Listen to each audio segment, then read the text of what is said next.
Nie je hranica, ale väčšina z nás ju vysloví až vtedy, keď je neskoro. Keď sme vyčerpaní, nahnevaní alebo zahltení.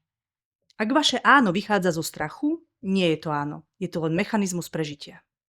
Keď hovoríte nie niečomu, čo vám nedáva zmysel, neodmietate druhého. Hovoríte áno sebe, svojmu zdraviu, svojim hodnotám, svojmu času. Vitajte pri podcaste Pod povrchom. Moje meno je Jana Turzová a som mentorka pre lídrov, ktorí tušia, že skutočná páka na rast firmy sa neskrýva v Exceli, ale v nich samých.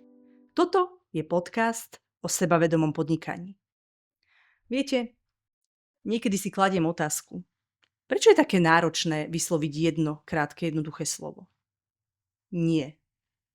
3 písmená a pritom dokážu spustiť v nás lavínu pocitov.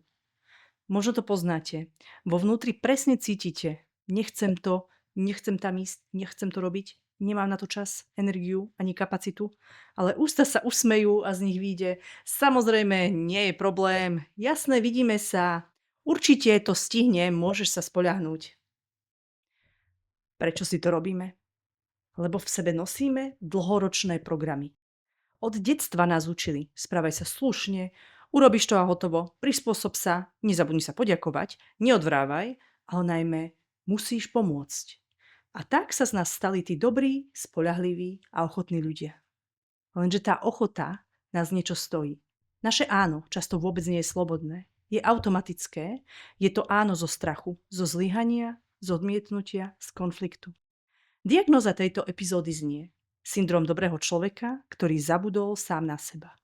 A práve tu sa odohráva ten najväčší vnútorný rozpor. Na jednej strane túžime po rešpekte, uznaní, po tom, aby nás ľudia vnímali ako schopných profesionálnych. Na druhej strane však cítime, že prekračujeme svoje hranice. Že ideme proti sebe. Že zase hovoríme áno tam, kde by sme najradšej povedali nie. A v tej chvíli prichádzajú tie známe otázky. Čo ak tým niekoho sklamem?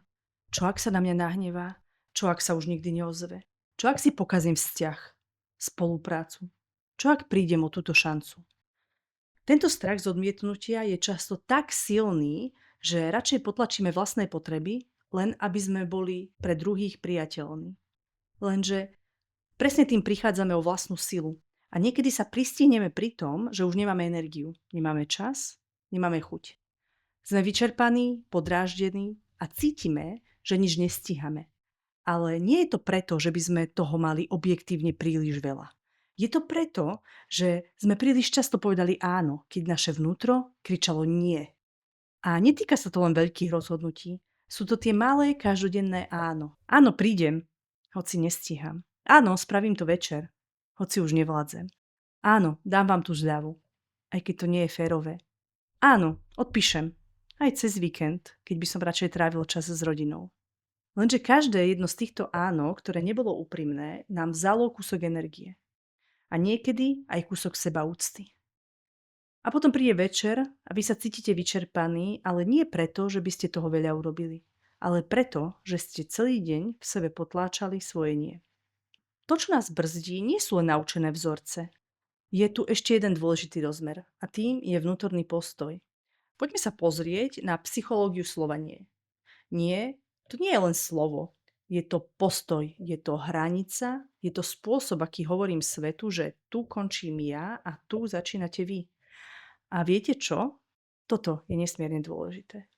Slovo nie totiž vôbec nie je o arogancii. Nie je o odmietnutí toho druhého. Nie je o egoizme.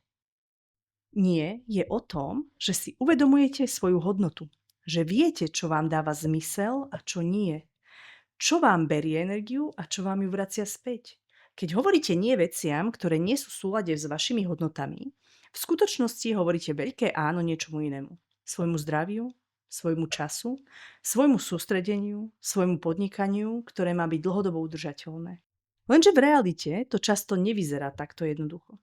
Povedať nie si totiž vyžaduje vnútorný pokoj. Vyžaduje si vedieť zniesť chvíľkové napätie.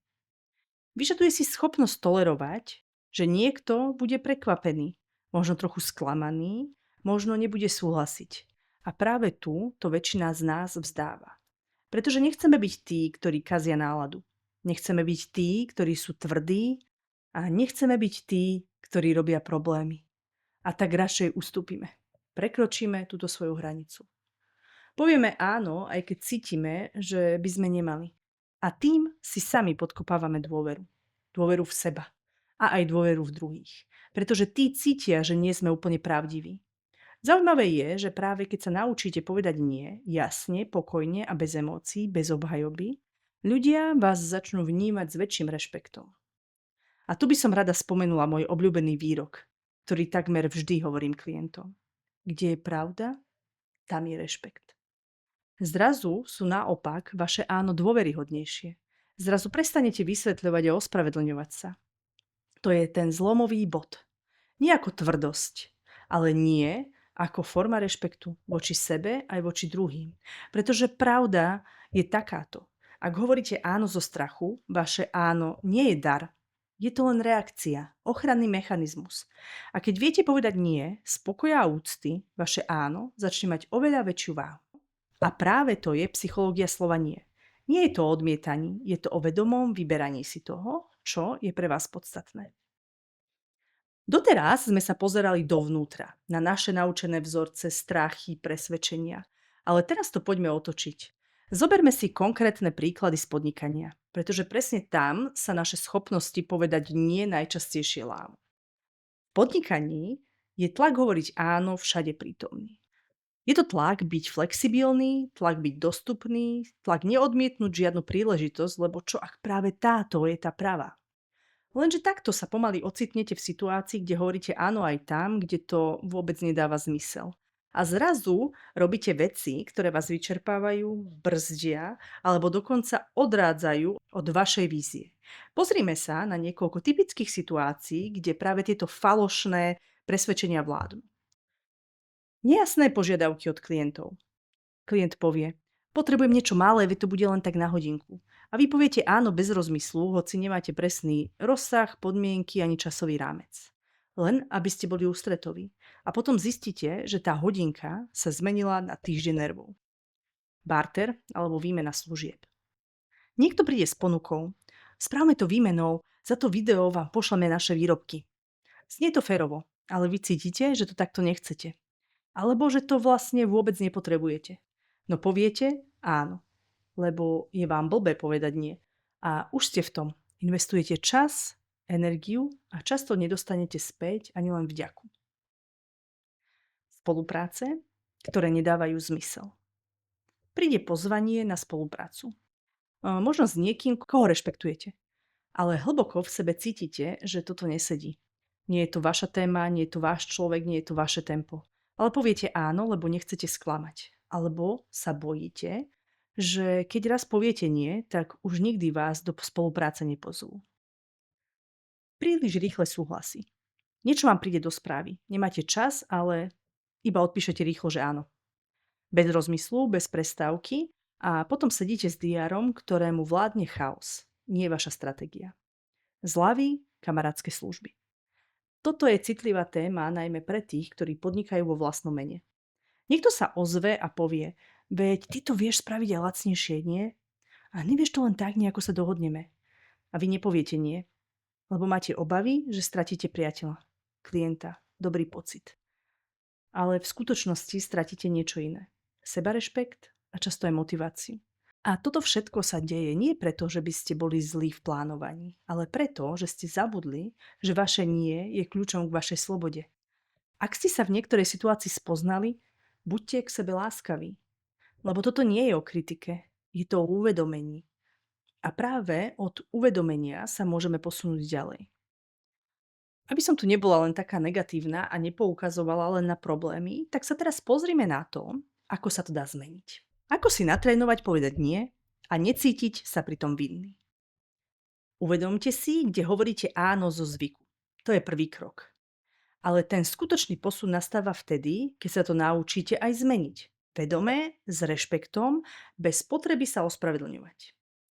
Začať hovoriť nie je zručnosť, ktorú zrazu len tak máte, ktorá sa tu objaví. Je to niečo, čo si vyžaduje tréning, rovnako ako svaly, ako každý nový návyk. A ten tréning ale môže byť veľmi jemný.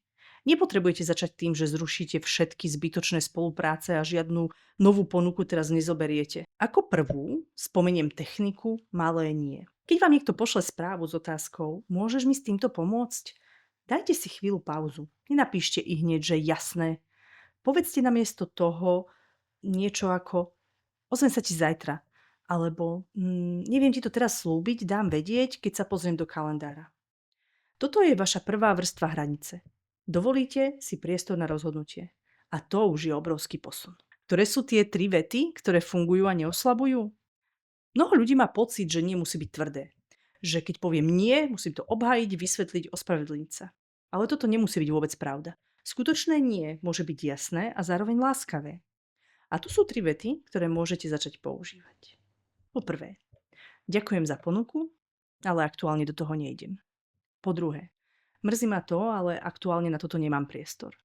Po tretie, toto nie je pre mňa téma, ktorú by som teraz chcel otvárať. Všimnite si. Žiadne vysvetľovanie, žiadne výčitky, len jasné stanovisko a rešpekt k sebe. Keď začnete hovoriť nie, je úplne prirodzené, že príde pocit viny. Ten jemný tlak v hrudi, to nutkanie vysvetliť, prečo nemôžete, prečo teraz nie, prečo inokedy áno, ale práve v tej chvíli si spomente. Týmto nie si chránite svoj priestor a čas. Týmto nie si zachovávate fokus. Týmto nie budujete podnikanie, ktoré nebude závislé len od očakávaní druhých. Ak ten pocit viny príde, len ho pozorujte. Nehodnoťte ho. A pripomente si, že je to len dozvuk starého nastavenia. Nie je pravda o vás. A čo ak nie znamená áno pre niečo väčšie? Možno je práve toto najdôležitejšia myšlienka, ktorú si môžete odniesť. Keď niečomu hovoríte nie, v skutočnosti hovoríte áno niečomu inému. Áno svojmu zdraviu, áno svojej stratégii, áno svojmu sústredeniu, áno svojim prioritám, áno svojim hodnotám. A to áno má oveľa väčšiu váhu, než akékoľvek krátkodobé nechcem ťa sklamať. Ak ste niekedy mali výčitky, že hovoríte nie, verte, že v tom nie ste sami. Táto zručnosť sa dá trénovať. Pomaly, s rešpektom a láskavosťou k sebe. A práve teraz je ideálny čas položiť si pár otázok, ktoré vám s tým pomôžu. Na záver vám aj dnes ponúkam krátky protokol osobných hraníc. Nie ako návod, čo musíte urobiť, ale ako pozvanie k tomu, aby ste si sami pre seba upratali, kde teraz stojíte a kde možno ešte stále hovoríte áno, hoci vaše vnútro kričí nie. Prvá otázka. Kde dnes preberám zodpovednosť, ktorá mi nepatrí? Spomeňte si na konkrétnu situáciu, úlohu, ktorú ste zobrali len preto, lebo ste mali pocit, že to nikto iný nezvládne. Komu táto zodpovednosť v skutočnosti patrí? A čo by sa stalo, keby ste ju neprevzali? Druhá otázka. Kde hovorím áno, aj keď moje telo kričí nie? To jemné stiahnutie v bruchu, napätie na hrudi, pocit neochoty sú signály, ktoré často ignorujeme. Ale práve tie nám najpresnejšie hovoria, kedy ideme proti sebe. Tretia otázka. Akú jednu vec môžem delegovať alebo vedome odmietnúť? Nemusí to byť veľké. Možno len odpoveď na správu, ktorú odkladáte. Možno stretnutie, ktoré viete preložiť. Skúste si to dovoliť a pozorujte, čo to s vami robí. Nie preto, aby ste niekoho sklamali, ale preto, že si vážite svoju kapacitu. Tento protokol nie je o tom, aby ste všetko zmenili naraz. Je to o tom, aby ste dnes povedali jedno vedomé nie. A tým si vytvorili priestor na skutočné áno. Zastavte sa na chvíľu a nechajte tie otázky doznieť.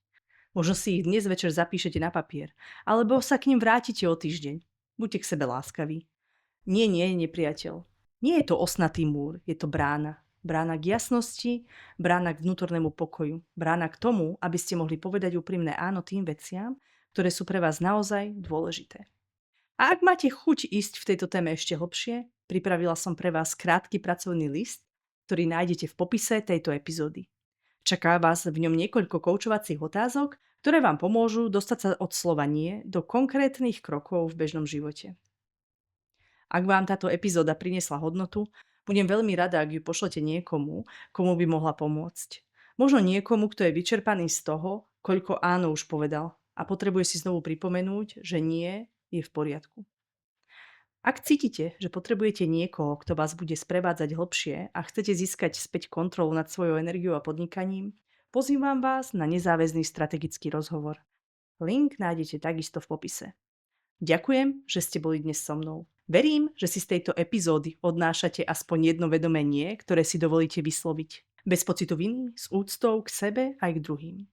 V ďalšej epizóde sa pozrieme na tému, ktorá s tým úzko súvisí. Zanepráznenosť nie je stratégia, je to návyk. Povieme si, prečo máme potrebu byť neustále zaneprázdnení, čo tým podvedome maskujeme a ako sa z toho kolotoča dá vystúpiť. Opäť sa na vás teším. Dovtedy zostaňte v spojení sami so sebou a choďte s dôverou pod povrch. Počujeme sa na budúce.